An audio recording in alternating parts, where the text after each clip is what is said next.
Hello friends, welcome to Bela study points. Friends, आज का हमारा टॉपिक है भिन्न का जोड़, घटाना, गुणा और भाग।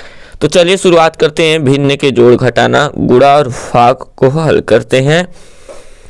हमारा पहला प्रश्न है 6/3 प्लस 8/3। तो दोस्तों आप लोग जानते ही होंगे कि ऊपर वाला अंश होता है और नीचे वाला हर होता है। ऊपर वाला अंश और नीचे वाला हर, और बीच में जो है रेखा है यह विभाजक रेखा है, यानी कि बांटने का काम करती है।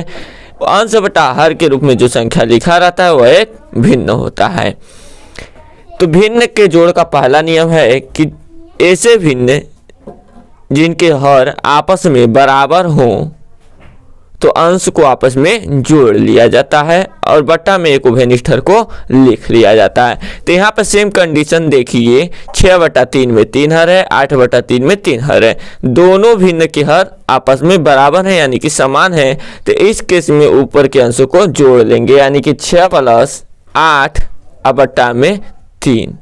अब यहाँ पे 6 में 8 जोड़ेंगे, 6 में 8 जोड़ेंगे तो 14 हो जाएगा, अब बट्टा में 3, और यही हमारा आंसर हो जाएगा। दोस्तों यदि यह कटेगा तो काटेंगे, सरल करेंगे, और नहीं कटेगा तो यहीं पे हमारा आंसर हो जाएगा।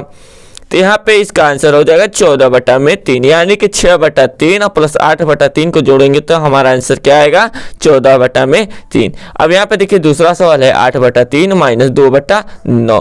अब यहाँ पे देखिए घटाने में भी वही समान रूल है कि यदि किसी भिन्न का हर आपस में बराबर है तो अंश को आपस में घटा लेंगे और उभयनिष्ठ में एक हर लिख लेंगे बटा के रूप में।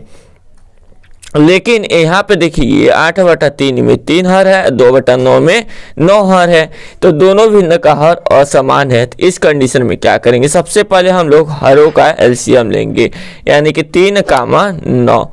अब यहाँ पे लेते हैं 3 × 1 = 3, 3 × 3 = 9, फिर यहाँ पे लिखेंगे 3 × 1 = 1, यानी कि 3 × 3, इसका एलसीएम कितना हो जाएगा, 3 × 3 = 9, 3 × 3 = 9।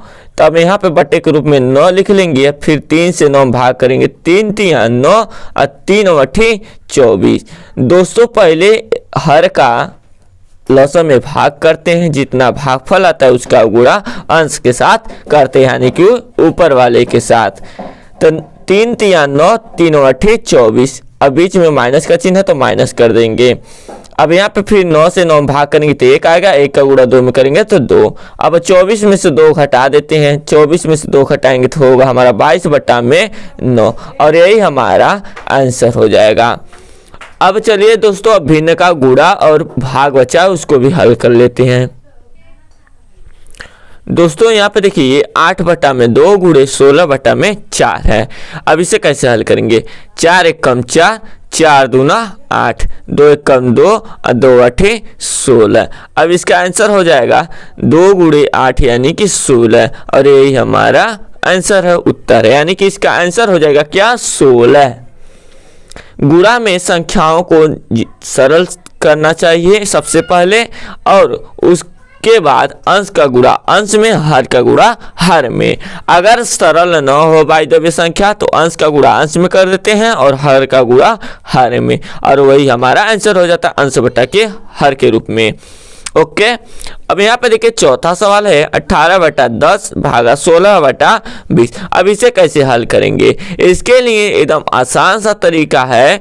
पहले 18/10 को सेम टू सेम लिख लेंगे, यानी कि जो हमारा लेफ्ट साइड का है उसे सेम टू सेम वैसे कैसे लिख लेंगे, और जो राइट साइड है यानी कि दाएं ओर है उसे हम लोग हर का अंश कर देंगे और अंश का हर कर देंगे। कहने का मतलब है कि हम न्यूमरेटर को डेनोमिनेटर और डेनोमिनेटर को न्यूमरेटर कर देंगे, और चिन्ह हमारा गुणा में बदल जाएगा। किस में बदल जाएगा, गुणा में। भिन्न के भाग को हम लोग हल नहीं करते हैं, उसे पहले गुणा में कन्वर्ट करते हैं तो हमारा भिन्न का भाग सॉल्व हो जाता है। अब यहाँ पे देखिए भाग को गुणा में कन्वर्ट करेंगे, गुणा हो गया। अब यह वाला नीचे का ऊपर और ऊपर का नीचे हो जाएगा, यानी कि इसे 16/20 को हम 20/16 लिखेंगे। अब देखिए यहाँ पे दोस्तों 2 9 18 और 2 8 16, 10 1 10 और 10 दूना 20। अब यहाँ पे देखिए 2 1 2 और 2 चौके 8। सीधा सीधा हमारा आंसर हो गया 9/4। यही हमारा आंसर है। तो दोस्तों इस तरीके से भिन्न का जोड़, घटाना, गुणा और भाग को हल किया जाता है। यही नियम होता है, यही प्रोसेस होता है। आई होप कि आप सभी को यह भिन्न का जोड़, घटाना और गुणा भाग समझ में आ गया होगा। तो दोस्तों वीडियो कैसा लगा कमेंट में जरूर बताइएगा।